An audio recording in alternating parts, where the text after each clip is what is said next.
Hello दोस्तों, नमस्ते, राम राम, सत श्री अकाल, वालेकुम सलाम। मैं ललित भाटी स्वागत करता हूं आपके अपने चैनल माय एसएसटी क्लासेस पर। आज हम पढ़ेंगे क्लास 9th का ज्योग्राफी का chapter number 1, India size and location. Bharat size and location, Bharat आकार और स्थिति। हम जानेंगे कि ग्लोब पर भारत की स्थिति क्या है, कहां पर स्थित है, कितने डिग्री लैटिट्यूड लॉन्गिट्यूड पे है, वो सब हम इस वीडियो में पढ़ेंगे। और मैं आपसे कहता हूं कि वीडियो लास्ट तक देखिए, तभी आपको समझ में आएगा। तो चलिए स्टार्ट करते हैं chapter number 1, India size and location.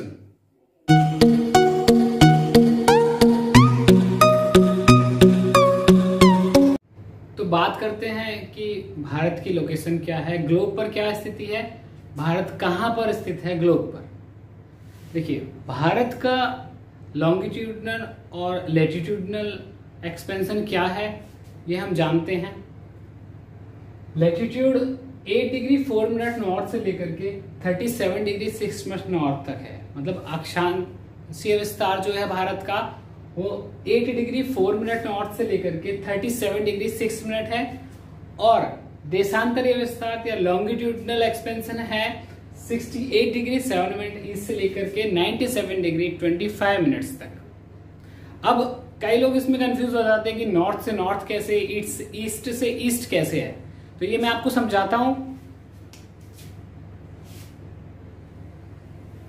देखिए, ये हमने माना ये ग्लोब है और ये 0 डिग्री पे है इक्वेटर।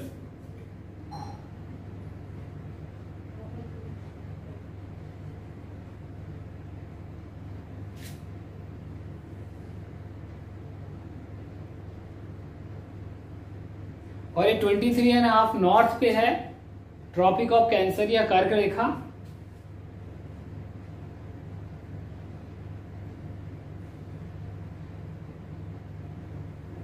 जो भारत को 2 हिस्सों में विभाजित करती है, 2 हिस्सों में डिवाइड करती है। ये यहां से भारत के 8 राज्यों से होकर के ये गुजरती है। तो जिस तरह इक्वेटर को माना है, यहां पर ऊपर वाला हिस्सा नॉर्दर्न हेमिस्फीयर है और नीचे वाला हिस्सा साउदर्न हेमिस्फीयर है। इसी तरह यहां पर भी एक लाइन प्राइम मेरिडियन माना गया है 0 डिग्री पे ही। उसके राइट साइड में जो होगा वो है ईस्टर्न हेमिस्फीयर और जो लेफ्ट साइड में है वो है वेस्टर्न हेमिस्फीयर। और इंडिया लगभग यहां पर स्थित है। India is almost situated on the line. ये मैं एक रफ मैप बना रहा हूं आप लोगों के लिए। ये ग्लोब पर लगभग ये है स्थिति भारत की, इसीलिए ये नॉर्थ टू नॉर्थ और ईस्ट टू ईस्ट जाता है। अब फिर से समझते हैं। देखिए, इक्वेटर से थोड़ा ऊपर है तो 8 डिग्री 4 मिनट नॉर्थ से लेकर, ये इंडिया का जो लास्ट पॉइंट है, जो मेन लैंड का लास्ट पॉइंट है, कश्मीर से कन्याकुमारी जो हम बोलते हैं, ये 8 डिग्री 4 मिनट से लेकर के इधर यहां पर 37 डिग्री 6 मिनट नॉर्थ, और इधर यहां पे गुजरात और इधर अरुणाचल प्रदेश जो लास्ट है, यहां 68 डिग्री 7 मिनट ईस्ट, क्योंकि यहां ईस्ट से ईस्ट ही जा रहे हैं, हम यहां नॉर्थ से नॉर्थ गए थे। तो 68 डिग्री 7 मिनट ईस्ट से लेकर के 97 डिग्री 25 मिनट ईस्ट में है। तो ये भारत का लॉन्गिट्यूडनल और लैटिट्यूडनल अक्षांशीय और देशांतरीय विस्तार है। अब बात करते हैं भारत के साइज की। साइज, भारत दुनिया में 7वां सबसे बड़ा देश है। In term of area Bharat 7वें नंबर पर है और लगभग 2.4% जो टोटल एरिया है, अर्थ का टोटल लैंड मास है, उसमें 2.4% हिस्सेदारी रखता है। भारत से ऊपर रसिया है, कनाडा है और यूनाइटेड स्टेट और आपका चाइना, ऑस्ट्रेलिया और ब्राजील है, और 7वें नंबर पर भारत है। तो एरिया 3.28 मिलियन स्क्वायर किलोमीटर है। या 32,87,590 स्क्वायर किलोमीटर है। और भारत की जो लैंड बाउंड्री है वो लगभग 15,200 किलोमीटर है और कोस्ट लाइन है वो लगभग 7,516 किलोमीटर है। लैंड बाउंड्री मतलब ये जो जमीनी हिस्से हैं वो सब लैंड बाउंड्रीज है, और कोस्ट लाइन वो है जो समुद्र के हिस्से, जो समुद्र को टच करते हुए हिस्से हैं, वो समुद्र तटीय इलाके या तट रेखा या कोस्ट लाइन उसे हम कहते हैं। अब भारत काफी बड़ा है साइज में। देखिए ये ईस्ट टू वेस्ट 2,933 किलोमीटर है और नॉर्थ टू साउथ है 3,214 किलोमीटर। अब इधर अरुणाचल प्रदेश और गुजरात दोनों में काफी डिस्टेंस हो जाता है। जैसा हमने पढ़ा था कि यहां पर जो है ये 68 डिग्री 7 मिनट है और यहां पर 97 डिग्री 25 मिनट्स है, तो दोनों में काफी डिफरेंस है। अब इन दोनों के बीच में हमने एक स्टैंडर्ड लाइन मानी है अपने टाइम को मैनेज करने के लिए, ताकि हमारे पूरे भारत में एक यूनिफाइड टाइम हो, सभी घड़ियां एक साथ चले। हालांकि इसको लेकर अभी थोड़ा विवाद है क्योंकि अरुणाचल प्रदेश और गुजरात के टाइम में काफी फर्क हो जाता है, लेकिन हम लोग वो अपनी घड़ी में नहीं मानते, जबकि यहाँ सूर्योदय काफी पहले होता है और यहाँ बाद में होता है।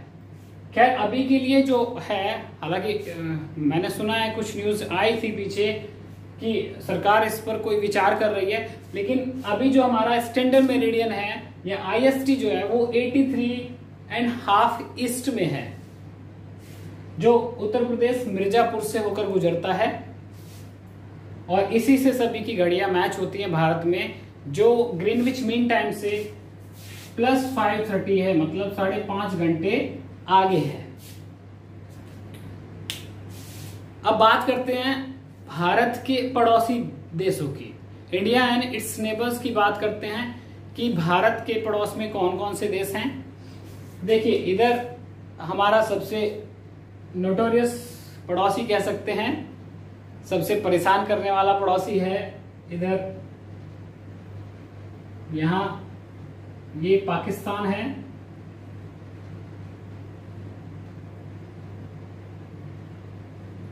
और यहां पे थोड़ा सा अफगानिस्तान को भी छूती है हमारी बॉर्डर लाइन।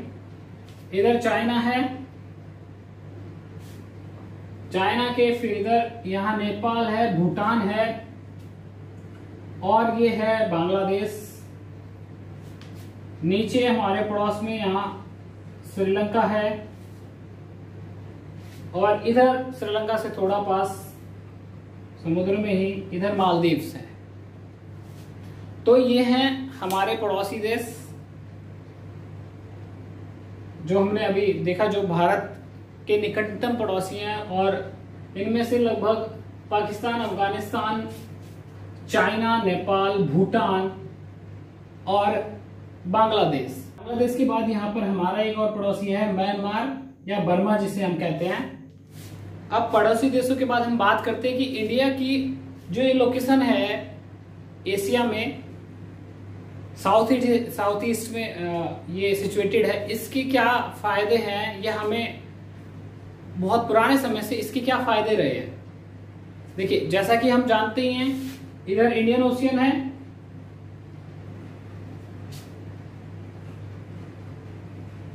यहाँ बे ऑफ बंगाल है और इधर आपका अरेबियन सी है।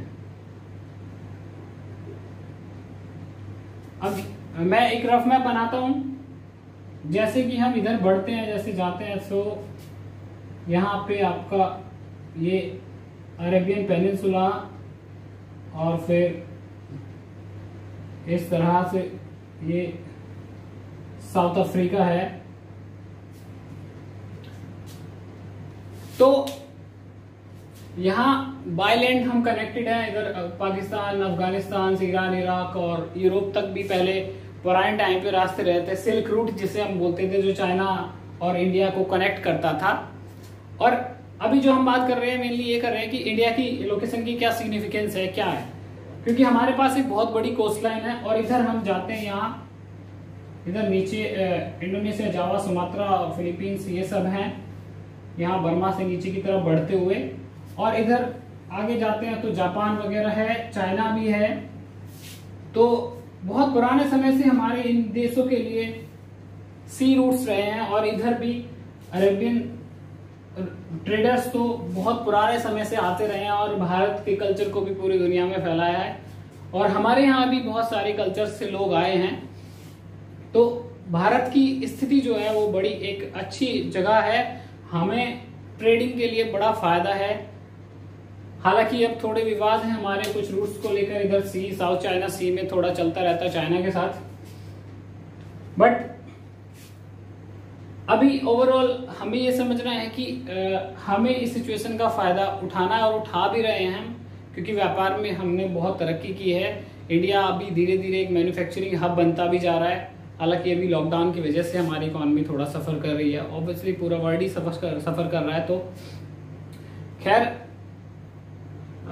पूरी वीडियो देखने के बाद अब आपको समझ में आ गया होगा कि इंडिया कहाँ है, कैसे है, इंडिया की सिचुएशन कैसे मायने रखती है। तो अगर वीडियो आपको अच्छा लगा हो, समझ में आया हो, तो लाइक करें, शेयर करें, सब्सक्राइब करें, और सजेस्ट भी कर सकते हैं आप, जो लोग पढ़ना चाहते हैं उन्हें भी। और thank you very much. I hope कि लॉकडाउन में आप घर पे रहेंगे, स्वस्थ रहेंगे, अपना ख्याल रखेंगे, अपने घर वालों का भी ख्याल रखेंगे। Thank you very much.